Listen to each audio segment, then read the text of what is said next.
Hello అండి, నమస్కారం. ఎలా ఉన్నారు అందరూ? బాగున్నారా? మీరందరూ ఆనందంగా, ఆరోగ్యంగా ఉండాలని అమ్మవారిని ఎప్పుడూ కోరుకుంటూ ఉంటాను.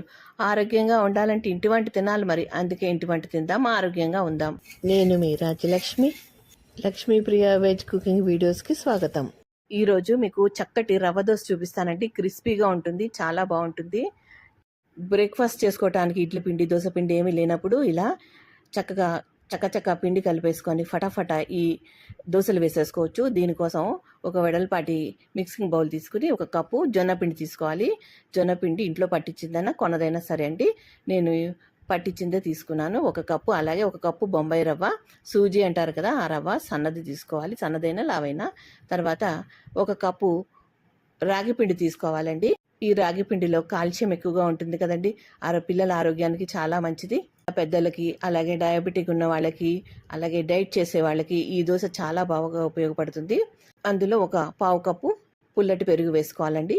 పుల్లటి పెరుగు లేకపోతే మామూలు పెరుగు అయినా వేసుకోండి. కొద్దిగా నీళ్లు పోసి ఉండలు లేకుండా బాగా కలిపి పెట్టుకోవాలి.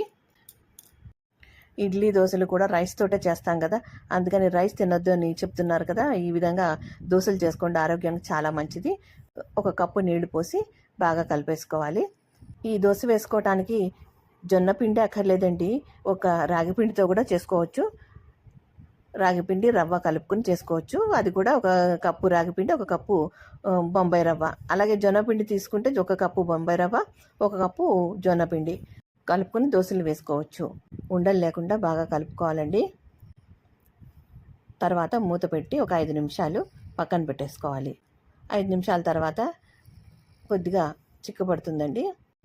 ఇప్పుడు ఇందులోకి పచ్చిమిర్చి తరుగు, కొత్తిమీర, అలాగే క్యారెట్ తురుము కలుపుకోవాలండి. కొద్దిగా అల్లం తురుము కూడా వేసుకోవాలి. ఇవన్నీ కూడా వేయక్కర్లేదండి, వద్దు అనుకుంటే స్కిప్ చేయవచ్చు, మీకు ఏది కావాలంటే అది వేసుకోవచ్చు. అయితే ఇందులో ఉల్లిపాయలు వేయట్లేదండి. ఇంకో కప్పు నీళ్లు పోసి బాగా కలుపుకోవాలండి. ఇది మామూలు దోశల కంటే బాగా పలచగా ఉండాలి. రుచికి సరిపడా ఉప్పు వేసుకోవాలి. సోడా కానీ ఈనో కానీ ఏం వేయనక్కర్లేదు.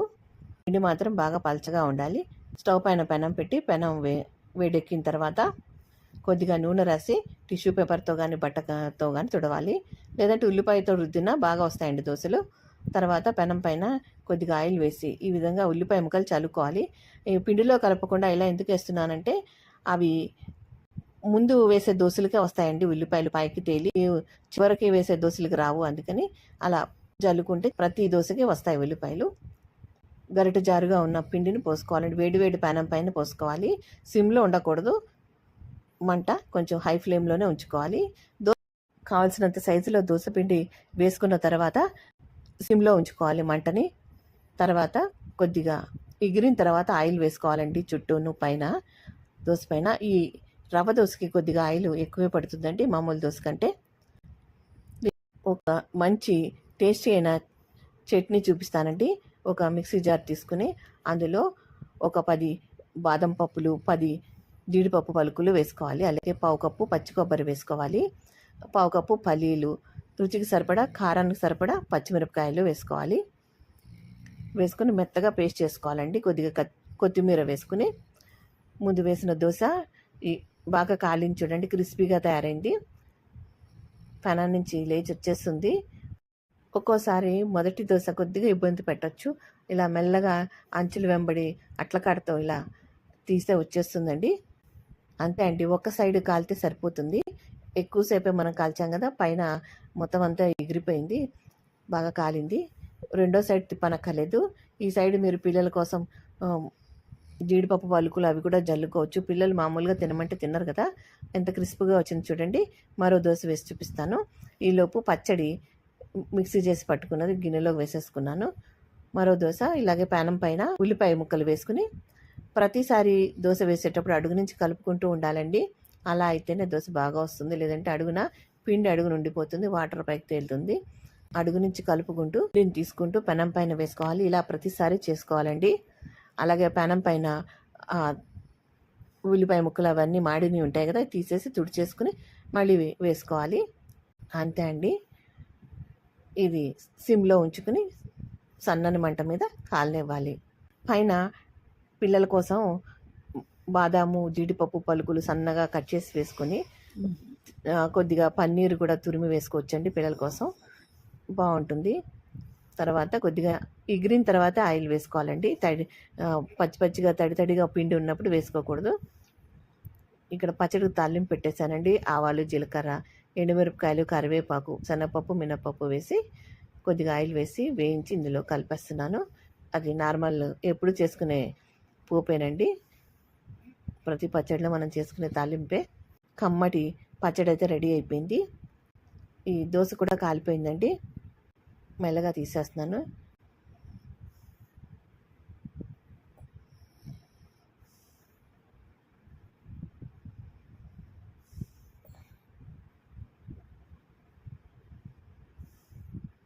చాలా క్రిస్పీగా వచ్చింది దోశ. అంతే అండి, ఒక సైడ్ కాలిస్తే సరిపోతుంది. చూడండి ఎంత క్రిస్పీగా ఉందో, చూస్తేనే తెలుస్తుంది కదా. నాకైతే చూస్తూనే నోరు ఊరిపోతుంది. నాకు చాలా ఇష్టమైన దోశలండి ఇవి. మా ఇంట్లో కూడా చాలా ఇష్టంగా తింటారు. మరి ఇంకెందుకు ఆలస్యం, క్రిస్పీగా టేస్టీగా ఉండే ఈ దోశలు మీరు కూడా ఒకసారి ట్రై చేయండి. వేడిగా క్రిస్పీగా రవ్వ దోశలు రెడీ అయిపోయాయండి. పిల్లలకు వేసేటప్పుడు ఈ మధ్యలో నట్స్ సన్నగా కట్ చేసుకుని వేసుకోండి, చాలా బాగుంటుంది. వాళ్ళు ఇష్టంగా తింటారు. కాస్త బటర్ కానీ నెయ్యి కానీ వేసి కాల్చండి వాళ్ళ పిల్లలకైతే. డయాబెటిక్ ఉన్న వాళ్ళకి చాలా బాగా ఉపయోగపడుతుందండి ఈ రవ్వ దోశ. చూడండి అంత కన్నాలుగా మనం హోటల్లో తిన్నట్టుగానే ఉంది. చూడండి వచ్చింది, చూడండి రవ్వ దోశ.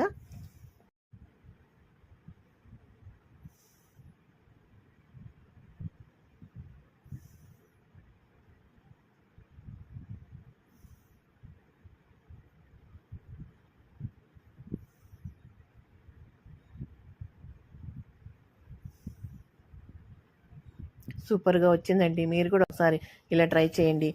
ఈ వీడియో కనుక నచ్చితే మీ బంధుమిత్రులకి షేర్ చేయండి. అలాగే మా వీడియోని మొదటిసారి చూస్తున్నట్లయితే తప్పకుండా సబ్స్క్రైబ్ చేసుకోండి.